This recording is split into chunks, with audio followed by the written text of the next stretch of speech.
Dear friends, I hope you're doing well. In this video, I want to talk about one of my favorite comic book characters of all time, the Batman, the Dark Knight. Batman, the Dark Knight, known initially as the Batman, is a character created by Americans Bob Kane and Bill Finger, published by DC Comics. His first appearance was in the story titled The Case of Chemical Union on Detective Comics number 27, launched by National Publications on March 30, 1939. Batman's secret identity is Bruce Wayne, a billionaire, business tycoon, and philanthropist, owner of Wayne Enterprises in Gotham City. After witnessing the murder of his parents, Dr. Thomas Wayne and Martha Wayne, in a violent and failed assault as a child, he vowed revenge against the criminals, an oath moderated by the sense of justice. Bruce Wayne trains physically and intellectually and creates a bat-inspired suit to fight crime with his utility belt, combat gadgets, and vehicles.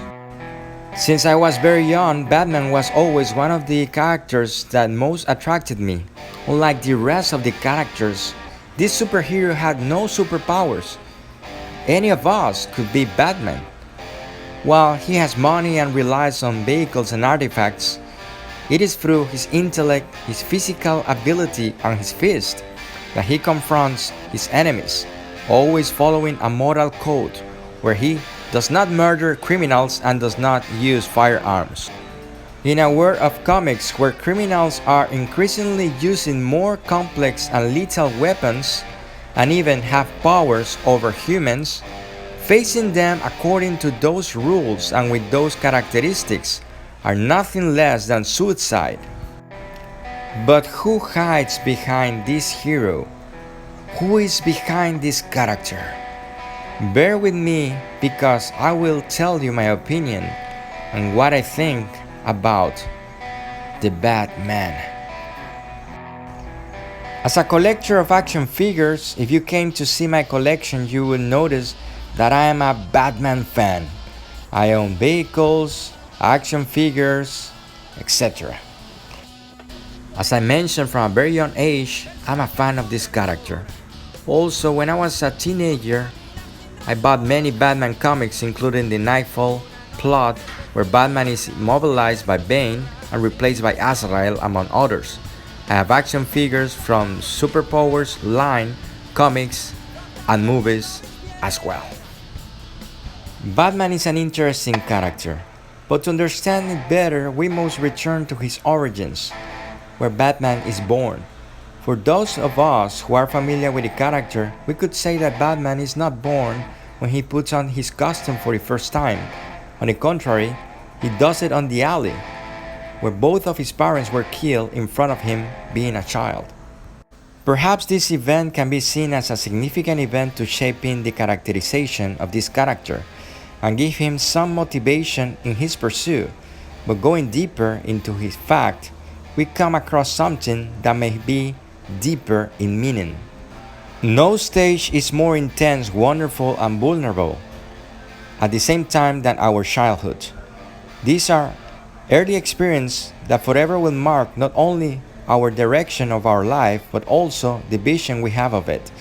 The bond we establish with our caregivers, with those parents who guide, care, and tuck us in, will offer us a pillar of our development to grow safely and independent. Therefore, it is so important to have a good childhood because if traumas occur at this stage, they could mark us as an adult in our life. If something occurs, violent event happens in our life, cutting off the course of our childhood, the footprint will stay forever with us.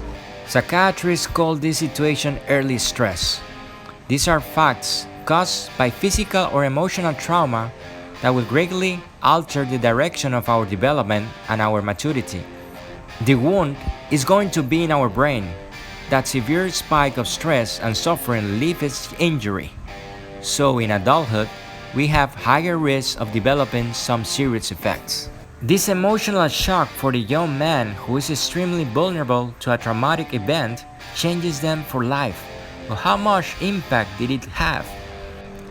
Researchers currently agree that traumatic events at a very young age are the cause of behavioral distress of the individual and even physically, where they are responsible for diseases associated with the nervous system, such as Parkinson. Some subject matter experts like Joe Dispenza, writer of various books like Breaking the Habit of Being Yourself, and who has appeared in documentaries such as The Secret and What a Bleep, talk about the impact that these traumas has on diseases and advises therapies mainly based on meditation, the acceptance and forgiveness as part of their treatment. I think all of us can identify a fear or trauma, perhaps a few lesser than others, and in our findings, most could be identified their origins to our childhood or adolescence. Bruce is a person with fears and traumas, and a way of externalizing them is by sharing some of those fears through the fear of the unknown. To make it up to the fact that he's a simple human being, trained on man-to-man combat and resources, at the end of the day he's a mere mortal, like you and I. He disguises himself as a bat, who terrorize and cause an additional element of fear to his adversaries. So fear is a weapon in his crusade. From all the main classic comic book heroes, very few has such a torn origin as the young Bruce as a child. Based on this, we can conclude that Bruce will have serious consequences from such a traumatic event. Another significant aspect of Batman's character is that long before the superheroes known today used to face countless enemies with qualities as appealing and baffling as the main hero himself, superheroes used to fight with common thugs, politicians, thieves, or criminals, including Superman himself, who in the original comics fought with ordinary thieves. Batman was one of the first comic book heroes to introduce the reader to a range of all unique villains with very distinctive features, as if each of them represented an archetype, as we can see even in pantheons of deities or correspondences. The Penguin, always looking to be recognized by the rest as an aristocrat, in comics is always distinguished by wanting to venture into politics. The Riddle, who has some kind of obsession and cannot execute a plan without neglecting his sick desire to leave clues and riddles. Catwoman, always in comics, attracts Bruce in a loving or carnal way and seduces him.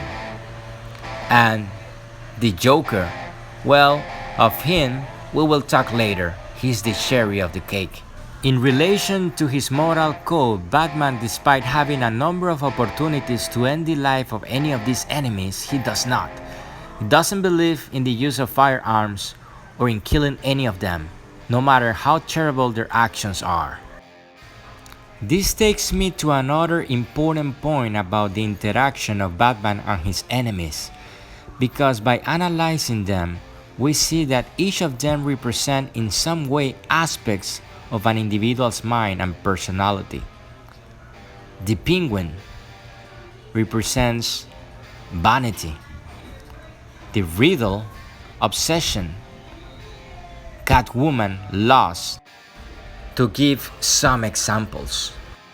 Batman, on his countless fights, is an individual who is in constant battle with these characters, but yet this relationship continues since by defeating them again and again, he feels compelled to battle them over and over.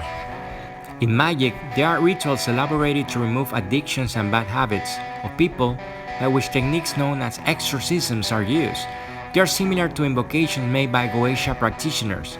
The operation consists of an invocation ritual where an entity is called, with the difference that this being is a representation of an addiction that is desired to vanish and is visualized with characteristics of it. During hypnosis therapies, The patient visualizes the person or event that has caused the trauma and confronts it by banishing, forgiving it, or letting it go. Both acts, either through magic or through hypnosis, are intended to eliminate in our mind those memories or addictions that affect us and doesn't allow us to live in peace. For magicians, one of the first rituals learned are the banishing rituals to eliminate any energy, entity, or negative element of any kind before or after a ritual. So let's say that you suffer from an addiction and want to stop smoking through a ritualistic magic operation. You can visualize that bad habit in the form or shape of a physical being and invoke it, and later use a spell to exorcise it and banish it. Exorcism performed by the church where demons are banished, many explain them as manifestations or aspects of our own mind that through the ritual they manage to evoke and remove. Due to this, some would dismiss it as simple nonsense and that are just things that are in our head and we imagine, but that's the detail when we trivialize and underestimate our mind and our imagination.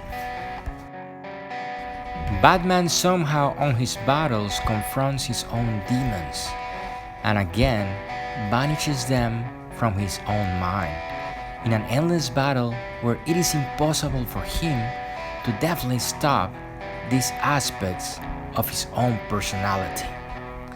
That brings us to the Joker. The Joker's first appearance was in Batman number 1 in 1940, nearly a year after Batman's introduction in Detective Comics number 27 on May 1939. At first, it was explained that he was a relentless serial killer and then became popular and took the place of Batman's main nemesis. The Joker is an enigmatic character, and although in some comics and movies it explores its origins, it is recognized by most that the Joker in his madness does not have an accepted origin as Bruce has. Even in the films and series, they explain its transformation in different ways, with different names like Jack Napier in 1989 or Arthur Fleck in 2019. In the comic The Killing Joke, written by Alan Moore, the Joker is shown as a young comedian who is forced to dress up as a villain known by the name Red Hood, who originally appeared in the 1951 comic from Batman. Experts on the subject agree that the biography of the Joker lacks a definite version about its origins, and the character has gone through several changes since its first appearance in the 1940s. According to the suspicious narrative of the character himself, sometimes I remember it a different way and sometimes differently. If I'm going to have a pass, make it multiple choice. His explanations range from child abuse by his father to the incarnation of a jester who served a pharaoh. This was very well presented in the film The Dark Knight, when the Joker, before attacking his victims, told them the source of his traumas and scars to each with a different story.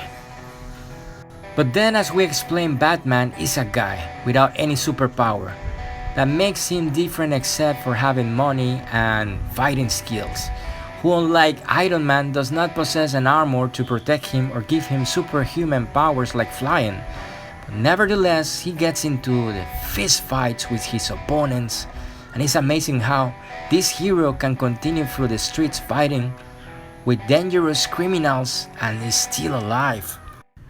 Well, the truth is that Batman, while facing his enemies, does it in a very interesting way, because that child who saw his parents die never overcome that trauma, and his mind was buried on that alley, and his battles are battles against himself, against aspects of his own personality that prevent him from killing them because it would be like killing aspects of himself.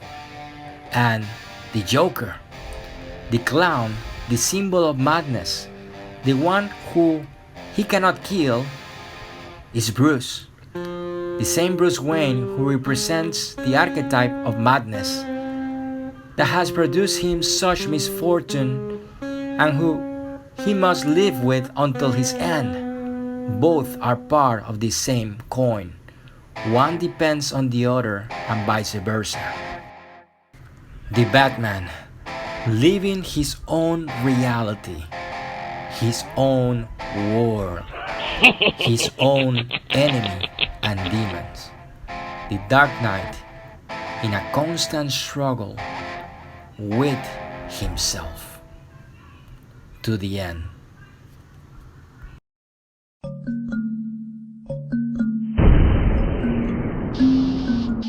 Dear friends, hope you like this video. Please subscribe, share, like. I have other videos of other superheroes and the occult, both in Spanish and English. Remember, love is the law. Take good care. 93. Bye.